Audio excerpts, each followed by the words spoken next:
Hi guys, welcome back to yet another review, and this time round I'm bringing you an all KZ single DD battle. It's basically the most relevant past single DDs with the current single DDs that are available from KZ. Using the latest generation driver. The KZ has gone through a whole bunch of drivers, the XUN drivers, drivers which were similar to the XUN but had a different variation to them in terms of the overall structure. Now they've got this new driver which we find in the Saga, in the Libra, in the Dawn, and so many other IEMs that they actually manufacture. Anyway. What do I have here so that I can kind of set the stage and you guys can understand what's going on? On the top there, that first IM there is the Libra, a collaboration from Libra or Libra, whichever way you want to say it, with Angel Ears. There's three versions of that. There's the balanced, there's the high resolution, and then there's the X. What basically varies between them is the base level, okay? And the top there is an oldie but goldie, the CCA Polaris, one of the best older generation single DDs from KZ, okay? On the second row here we have the Saga. We have the balanced and the base version, okay? Next to that we have the ZVX Pro, which is the latest ZVX variant, which uses the same style of driver as these ones here are using. Next to that we have the KZ DFI, but the non-switch version, which is the one that in my opinion I always preferred, okay? And then in this front row here we have the CCA the CCA CRA Pro, which is also relatively recent, and it uses also, again, that same driver that we see in these ones here. We have the EDX, the KZ EDX Pro X, we have the KZ EDC Pro, and we have the KZ Dawn. Again, guys, it's basically the same driver in different shells and with different or with slightly variations in the tuning with regards to the bass. The only one here that has a fixed cable is the Dawn, which to a certain extent is actually a pity. I wouldn't have minded, to be honest, if the Dawn had an exchangeable cable, because it is sufficiently different to justify it having a different cable. Anyway, let's jump into this and let's try and position things here somehow. Oh, just before I start, I used my runabout amplifier connected up with my TP50. I prefer this configuration here. I prefer this setup than using the prime deck. The TP50 does, in my opinion, a frankly superior job than the prime deck. And then I also used here the Yuki and the Cayenne RU7 with the NX7, and I also threw in the Rose Elsa with the with the SS 9039 DAC as well, for good measure, to kind of get a different flavor in terms of let's say sound. Where should we start? Well, we'll start here with the Libra. I'm just going to get one of them, which is sufficient. Okay. Look, we're talking about IEMs which cost all between $8 and $12, so we're not going to expect the latest in terms of, or the best in terms of quality of shell and so on and so forth. This is a plastic shell. Period. End of story. It is decently sturdy. It fits very nicely, that I have to admit. Obviously, this is not the stock cable. I used, you can see there's a whole bunch of different tips here, but I measured all of the IEMs using the KZ07 tips in the medium size, because they actually allow for a nice deep fit. And basically the difference between, be it the balanced version, be it the high resolution or the X version, is the base level. For me, the balanced is the best one. honestly. It's the one that has the nicest cohesion of frequencies and how those they come across. The high resolution and the X, by nature of what their name is, already you can perceive that, and because I've just mentioned that the bass level is lower, obviously they're going to be cleaner, more detailed, more oriented towards those that really like female vocals especially, and they are not too, you know, too much of a fan in terms of the bass quantity. Because I mean the bass quality is there in those two as it is here, but here you have more quantity, and that more quantity, in my opinion, especially with my playlist, with what I like listening to, you know, some new wave jazz, some EDM, some pop, some you know, basically, I mean, the majority of the music that I like listening to has a nice bass line to it. And so, you know, on those EDMs, on those two, the Saga, sorry, the Saga, my apologies, the Libra in the high resolution and the Libra in the X version, they sound thin. I mean, let me just get here the X version so you guys can see. They all are exactly the same. Okay, there seems to be a difference in terms of the driver that this one uses, as you can see. So this is the balanced version. This uses a gold colored driver, okay, while the X uses a silver colored driver, but the overall aspect or the family of the driver seems to be very similar. Yes, this X version here is highly resolving, very detailed, very technically orientated, very clinical in its sound, but again very cold. The high res improves a little bit by giving it a little bit more bass quantity, but it's very much the same thing. And so for me, like as I mentioned before, the one that makes the most sense is the balanced version. I'm not going to delve too much here in terms of how good are the technicalities and, you know, and all that. But they are. I mean, look, when you consider the price, the reality is this: KZ knows what they're doing, and they offer always a very high quality product for the price that they're offering it at. And again, the other nice thing that you could say is they, to a certain extent, cater for different flavors. So if you are a person that just likes a more versatile IM with a greater genre capability, then you go for the balance. If you know that you don't like bass and you want something which is very technical and so on and so forth, you're not, let's say, and take this not in any wrong manner. If you're a person that pays attention more to the technicalities, so you want to hear the last little twinkle and sparkle, then you go for the high resolution or the X. And even in those two, I would say the high resolution is the one that makes the most sense. Okay, so that's that out of the way there. We'll just get back to the balance at the end. We'll talk now Dawn. And why the Dawn? Because this is the complete opposite of those two there, the high resolution and the X, in that, yes, we have basically a mid and an upper mid and treble, which is kind of similar, but you've got monstrous amounts of bass here. We've got about a 16 dB bass gain, and you know, you would think by listening to it that oh, okay, no, with so much bass, this thing is going to be unlistenable. It's going to, you know, it's going to be a nightmare. It also uses that same goldish, well, looks like goldish color driver. I can't really tell. It's a little bit difficult because of the shell color. I could be misleading you, but basically it's the same driver. But you know, like I was saying, the bass here is what is being turned up to level 20. But that doesn't mean that it's has become a mud fest or anything of the sort. No, obviously it's not as resolving and as technically capable as the high resolution and the XR in the Libra. But if you want fun and if you want loads of bass and some pretty decent bass, when you take into account that this again is I've seen these IMs at $4. When you take that into account, for $4 and you're getting this amount of bass and still having this amount or this level of quality, it has to be praised.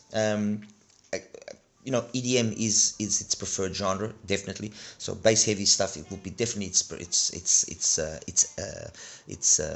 let's say its habitat. But you know, I wouldn't say that it struggled to play again some other genres in a pretty competent manner. Comparing, if you ask me, oh, but between this and the balanced version of the Libra, which would be ultimately the one that would make the most sense, I would say the balanced version of the Libra, just because, you know, things are more coherent, it makes more sense overall. But if I want an IEM to just throw into the bag and take to the gym, and I'm not worried if I step on it, if I bust it, or if it gets sweat all over it, or if water falls in it, or whatever the stuff, you know, Dawn, definitely Dawn is a really nice IEM. Okay,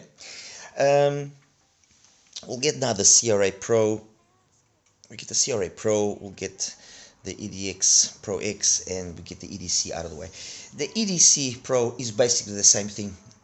I mean, it's kind of almost copy-paste the Libra. It uses the same sort of shell quality, that plastic shell, the same goldish colored driver. It's got a nice faceplate, I have to say. The EDC Pro does have a cool faceplate.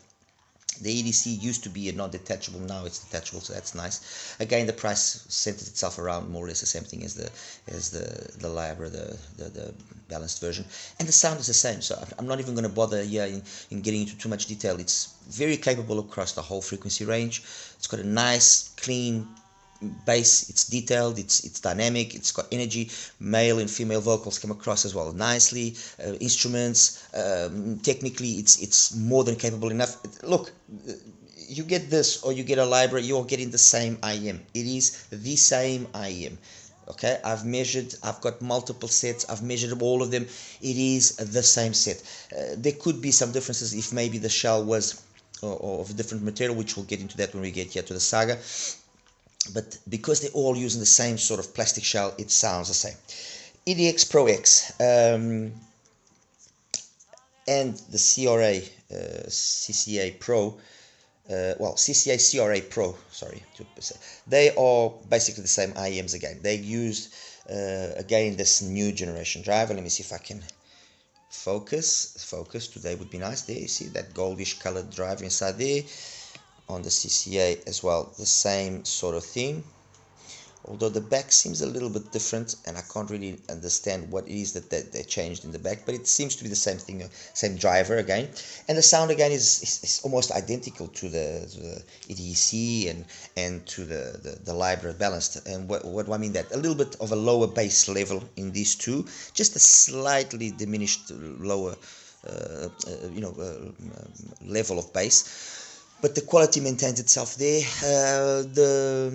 On the positive side, what that means then is that we get a slightly more, a very slight more amount of detail in upper mids and treble, but very similar in the sound. So I mean, you know, and even when you listen to these two against here, the EDC Pro and against the Libra, look, guys, it is. It's give and take. They are so equal because it's always the same driver. The shell here on the EDX is a slightly different shell configuration in the nozzle, and that might maybe be the reason why we have the mids and upper mids being a little bit more plateaued as compared to the EDC Pro and to the Libra after that initial pin again. But guys, the CCA CRA Pro are the same. Between these four, which one would I choose? I'd go EDC Pro or Libra. Simple as that. But it's not like you will be drastically different if you go this way. I mean, even look here in the shell, you can see the type of the shell design and everything. It's the same thing like they used there on the Libra. It's got that half metal cover with the plastic cover. Look, guys, I think it's look, I really don't know what to add, let's say, different to the equation. Okay, then we have on the top there, this thing just doesn't want to focus today. On the top there we've got the Polaris, which of the older generation is one of the ones that I really enjoyed very much. I enjoyed this very much. I enjoyed the ZVX, which I just didn't put it here because it was kind of pointless. And I put here the DFI, the non-switch version, which is basically the ZVX, and that's why the ZVX also didn't make sense to kind of repeat it. The Polaris has got the tuning switches, as you can see, and the tuning switches do change slightly the way that the mids, upper mids, and treble do come across, as well as the bass. but the overall sound, especially well, I used '07 tips as I mentioned, but I also did use these wide bores, and it's interesting to see how the wide bore tips actually favor the Polaris in a way which is better than the same wide bore tips favored other IEMs here. So these same wide bore BGVP tips on some of these other models didn't really contribute any extra to the equation, but on the Polaris it did. And the Polaris, you know, it had and it has this very agreeable, very easy to listen sound, which is very detailed in the mids and upper mids and treble, very detailed, but it's got always a nice amount of bass to it. Maybe not the same amount of bass overall as we get on the Libra or the EDC Pro, definitely not the same as on the Dawn. More along the lines of the bass that we get here on the Pro X, on the EDX Pro X, and on the its sibling, the CRA, the CRA Pro. But it's a competent IM. It is a competent IM. It's got a nice metal faceplate. The shell, the actual quality of the plastic seems to be slightly superior, especially compared to the Dawn and to the Libras up top there. But I could be wrong. But the fact that it's got a metal faceplate, I think, is one of the reasons why it then does have a slightly different timbre and tonality.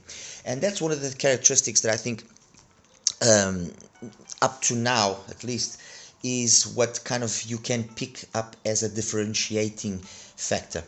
You know, when the faceplate is in the metal, and the resonance that metal faceplate then imposes or introduces into the whole shell, it somehow changes the tonality to a more agreeable, more musical tonality, which the Polaris does have. And that's you know, it's quite noticeable there, because on those three, because they all use the same faceplate, but what the bass is what changes. What ends up being the one that has the nicest timbre and tonality is actually the balanced version, because it just kind of equals things out between the frequency range in a nicer manner than what it does on the high resolution and the X. And what I'm trying to say by that is, even though the Polaris does have a bass level which is lower than those, it ends up having the same style of timbre and tonality, which is very, very agreeable, very smooth, very nice to listen to, very much like on the balanced version of the Libra. So I would speculate that if you have a faceplate, or if you have a shell which is maybe of a lower quality, and you want to obtain a slightly more agreeable timbre and tonality, perhaps then allowing for a higher bass level, you know, in the tuning, will give you that timbre and that tonality, will give you that musicality. Okay, so that's that. Let's get now here the DFI out of the way. The DFI, the non-switch version, is a full metal shell. Okay, it was one of the more expensive ones back in its time. Now you can get this for about $17. I got this one, I think, for $17, and I bought a second one just to see if maybe they had changed anything, but no. Be it the very first one, or be it now this latest one, it's still the same thing. In terms of build, I mean, shell is spot on. You cannot complain. And in terms of sound, definitely yes, you notice that there's an emphasis here on the bass. It's a more KZ sound. It's a sound which approximates itself more to the likes of, for example, the Saga, the bass version of the Saga. But overall, it's again a very satisfying sound, very capable across multiple genres. And if I have to compare, you know, the DFI, the non-switch version, with the Polaris, for example, they complement each other ultimately. That one there, maybe the Polaris is maybe the one that is the most sensible in terms of how it comes across. The DFI is a little bit more of a bass monster, but again, equally sensible. You know, good with its timbre and with its tonality, good with the remainder of the technicalities. Very, very nice, fun, engaging, bouncy type of sound.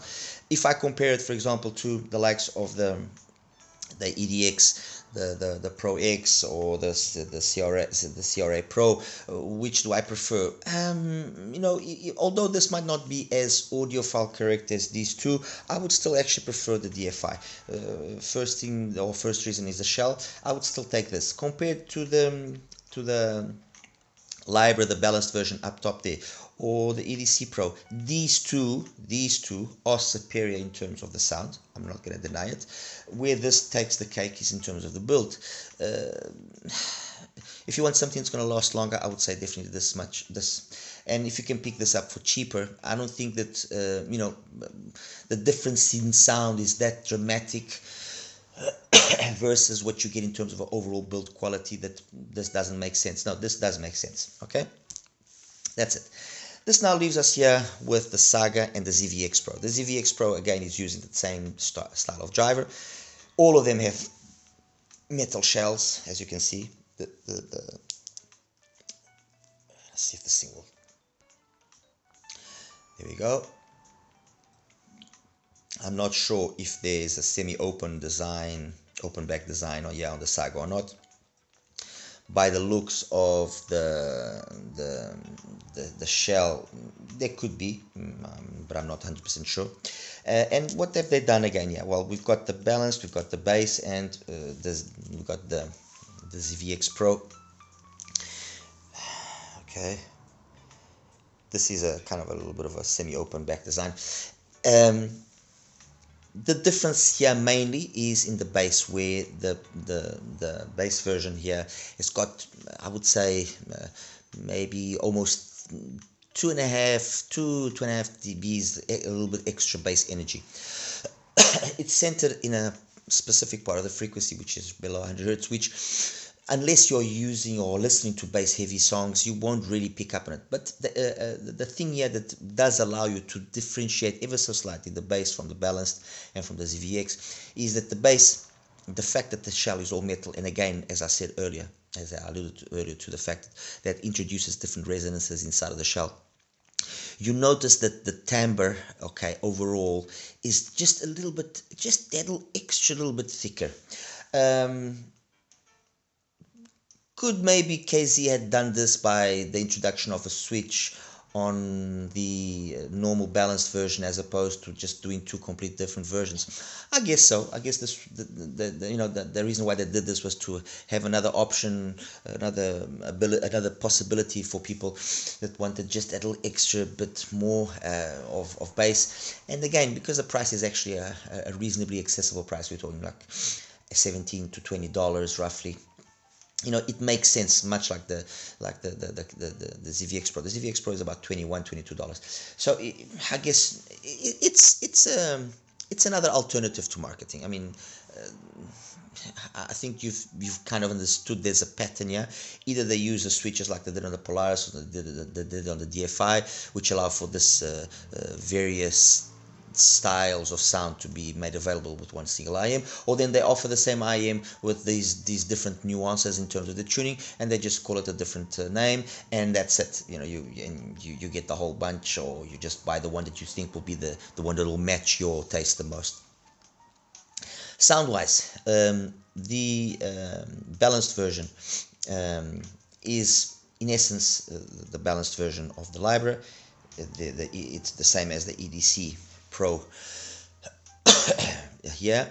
The bass, like I said, it's got just a little extra amount of bass. But the curious thing was that I ended up somehow navigating myself more towards the bass version than the balanced version. You do pick up on the difference between this and this, and this and the EDC Pro, and this and the Libra. You do pick up on it. You do. It's not a huge difference. No, you will pick up more of that difference if you're using something which is ESS based. Actually, if you're using the Yuki or the TP50 or the TP35, maybe not as noticeable. But if you're using an ESS based, you will pick up on that slight difference, perhaps because the ESS based dongles usually are, let's say, by virtue of how they built and not tuned, because that's maybe not the best word, but by virtue of how they built, they have a lower frequency which is a little bit thinner, a little bit colder, and so you notice the difference. more easily, while with the Yuki, because of its Cirrus Logic chip, or if using the TP50, the TP35, and it has a different type of approach with regards to the lower frequencies. They seem to be always a little bit more thicker, more dominant, more present, more embodied. You don't pick up on that difference as much. Again, in terms of what I can say about the sound of the Saga, very competent. You cannot really complain, be it the Saga or the and what I'm about to say, I'm going to apply itself to the Saga, the balanced version, and to the ZVX Pro. Bass is well executed. It's a clean. I would say that because it's an all metal shell, the bass here on occasions can sound maybe just that little extra tighter than it does on the EDC Pro and on the Libra. I will give it that much, because in essence the driver is the same. It's just the shell material that's different. So bass is nice and clean. It's detailed. It's dynamic. Mids, upper mids, and treble very well executed. Honestly, a very competent IM. Very competent IM. Now the issue here obviously is the prices are so similar and so on and so forth. So you ask me, Tony, so what's the one that would make sense? Well, if I was going to choose just one, if I had to choose, or if I was to stick myself to, let's say, and this again will depend very much where you live, where in the world you live, because the prices would change. But if I was to stick to one IEM here as the let's say the most competent out of all of them, I would probably say that I would go Saga balanced or Saga bass. I would go. It's got that perfect balance of build, which is spot on. I mean, plastic shell, metal shell, come on. Great sound. It's using the latest driver that KZ offers. It ticks basically all the right boxes, and I think as if it fits you properly, or if it fits you at least like it fits me, so that you are able to get the sound which is similar to what I am getting.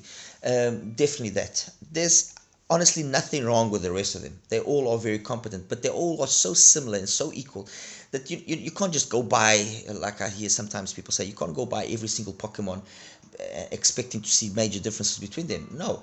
On the other hand, when you look at when you take KZ into consideration, and the values are so low, yes, I guess for the price of one IEM of $100, you could buy all the KZs and have multiple styles of sound and so on and so forth. But let's be sensible here. Let's say that you are a normal person. Well, please don't no offense by taken by that. But let's say you're a normal person that wants to have a decent sounding IEM, and you got like up to $20 or just over $20 to spend.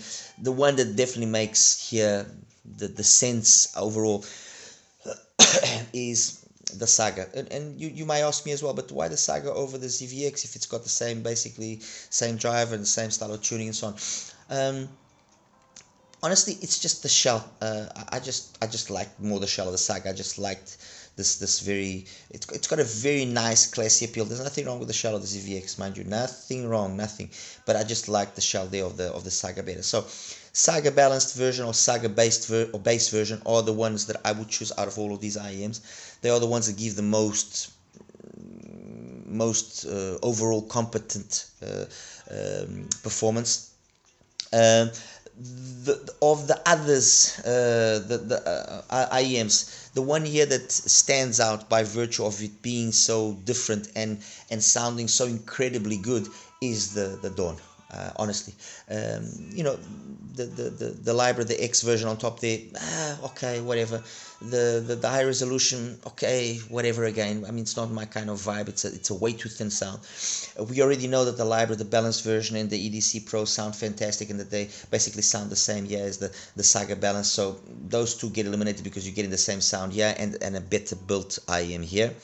But this has got a completely different type of approach. Huge bass, but it's been well done, and it's a lot of fun. Honestly, the Saga is truly a lot of fun. I would really, really like to have seen them do this with a detachable cable. I think they could have done it, honestly. And I would really like to see this done with a different faceplate, see how that would perhaps change things. Or then, just make a brand new brand new single ED with the same sort of bass level that this is capable of, in a better shell, and maybe, you know what, throw in some switches so that you can kind of lower that bass level a little bit, bring it down maybe to the level of the Libra, the balanced, or the Saga, the balanced version. That would be an interesting proposal for Casey. And that's that, guys. I mean, I think, like I said, I think I've basically covered what is currently available from single DDs in terms of KZ, what makes sense, what doesn't make sense. I'll show you the graphs now and we'll wrap it up. All right, you take care.